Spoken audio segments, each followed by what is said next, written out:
ಗುರುಗಳೇ, ಸ್ನೇಹದಲ್ಲಿ ನಂಬಿಕೆ ಎಷ್ಟು ಮುಖ್ಯ ಎಂದು ಹಿಂದಿನ ಕಥೆಯಲ್ಲಿ ಹೇಳಿದಿರಿ. ಹಾಗೆಯೇ ಸ್ನೇಹದಲ್ಲಿ ಒಂದೇ ಮನಸ್ಥಿತಿ ಇರಬೇಕು ಎಂದರಲ್ಲ, ಅದರ ಅರ್ಥವೇನು?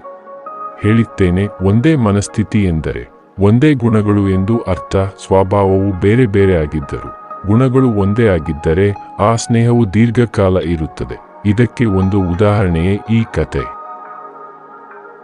ಒಂದಾನೊಂದು ಕಾಲದಲ್ಲಿ ಒಂದು ಅರಣ್ಯವಿತ್ತು. ಅಲ್ಲಿ ಸಿಂಹವು ರಾಜನಾಗಿದ್ದನು. ಇವನಿಗೆ ಹುಲಿ, ನರಿ ಹಾಗೂ ಕಾಗೆಯು ಪ್ರಧಾನಮಂತ್ರಿಯಾಗಿದ್ದರು. ಒಂದು ದಿನ ನರಿಯು ಅರಣ್ಯದಲ್ಲಿ ತಿರುಗಾಡುತ್ತಿರುವಾಗ ಒಂದು ಒಂಟೆಯನ್ನು ಕಂಡಿತು. ಓಹೋ, ಇದು ಎಂಥದ್ದೇತ್ಯ ಪ್ರಾಣಿ! ಇದನ್ನು ನಾನು ಒಬ್ಬನೇ ಬೇಟೆಯಾಡುವುದು ಕಷ್ಟ. ಇದನ್ನು ನಮ್ಮ ಮಹಾರಾಜರ ಬಳಿ ಕರೆದುಕೊಂಡು ಹೋಗಿ ಅಲ್ಲಿ ಬೇಟೆಯಾಡೋಣ ಎಂದು ತೀರ್ಮಾನಿಸಿ ನರಿಯು ಒಂಟೆಯ ಬಳಿ ಬಂದು, ಯಾರು ನೀನು ಎಂದು ಪ್ರಶ್ನಿಸಿತು. ಇದಕ್ಕೆ ಉತ್ತರಿಸಿದ ಒಂಟೆಯು, ನನ್ನ ಹೆಸರು ಉಷಾರ. ನನ್ನನ್ನು ಒಂಟೆ ಎಂದು ಸಹ ಕರೆಯುತ್ತಾರೆ. ನಾನು ಎತ್ತರ ಪ್ರದೇಶ ಹಾಗೂ ಮರಳುಗಾಡಿನಲ್ಲಿ ವಾಸಿಸುತ್ತೇನೆ. ಆದ್ದರಿಂದ ನನ್ನನ್ನು ಮರಳುಗಾಡಿನ ಹಡಗು ಎಂದು ಕರೆಯುತ್ತಾರೆ. ನಾನು ಮನುಷ್ಯರ ಜೊತೆ ವಾಸಿಸುತ್ತಿದ್ದೆ. ಅವರು ತಮ್ಮ ಕೆಲಸಗಳಿಗೆ ನನ್ನನ್ನು ಉಪಯೋಗಿಸಿಕೊಳ್ಳುತ್ತಿದ್ದರು. ಈಗ ನನಗೆ ಮುಪ್ಪಾಯಿತು ಎಂದು ನನ್ನನ್ನು ಕಾಡಿನಲ್ಲಿ ಬಿಟ್ಟು ಹೋಗಿದ್ದಾರೆ. ನಾನು ಈ ಕಾಡಿನಲ್ಲಿ ಕೆಲವು ದಿನಗಳಿಂದ ವಾಸಿಸುತ್ತಿರುವೆ.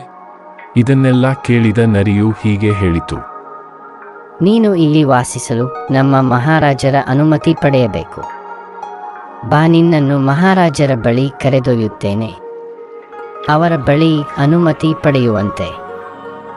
ಸಿಂಹದ ಬಳಿ ಇಬ್ಬರೂ ಹೊರಟರು.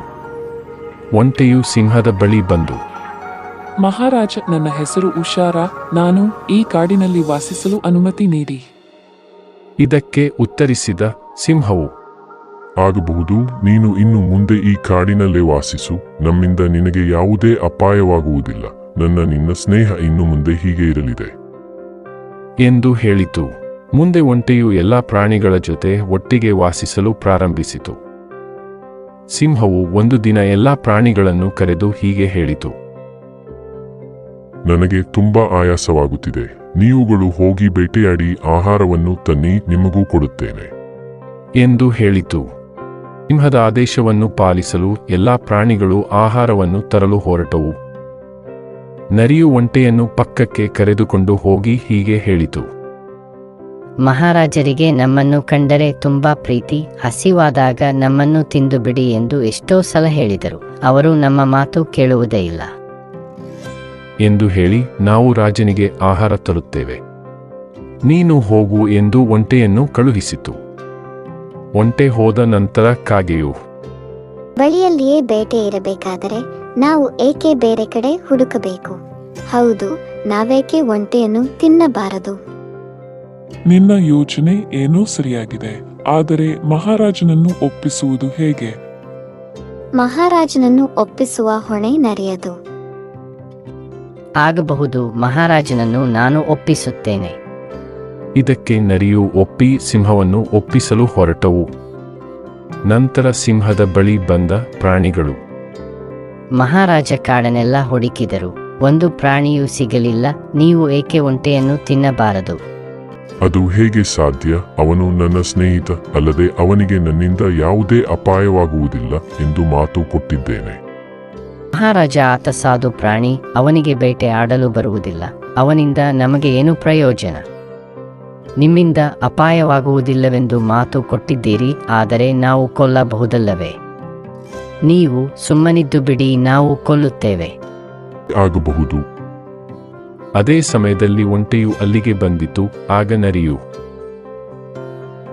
ಮಹಾರಾಜ ಕಾಡನ್ನೆಲ್ಲ ಸುತ್ತಿದ್ದರು, ಒಂದು ಪ್ರಾಣಿಯೂ ಸಿಗಲಿಲ್ಲ. ನೀವು ನನ್ನನ್ನು ತಿಂದು ಹಸಿವನ್ನು ನೀಗಿಸಿಕೊಳ್ಳಿ. ನೀನು ತುಂಬಾ ಸಣ್ಣ ಪ್ರಾಣಿ, ನಿನ್ನನ್ನು ತಿಂದರೆ ನನ್ನ ಹೊಟ್ಟೆ ತುಂಬುವುದಿಲ್ಲ. ಮಹಾರಾಜ, ನೀವು ನನ್ನನ್ನು ತಿನ್ನಿ. ಸಣ್ಣ ಪಕ್ಷಿ, ನಿನ್ನನ್ನು ತಿಂದರೆ ನನಗೆ ಹೊಟ್ಟೆ ತುಂಬುವುದಿಲ್ಲ.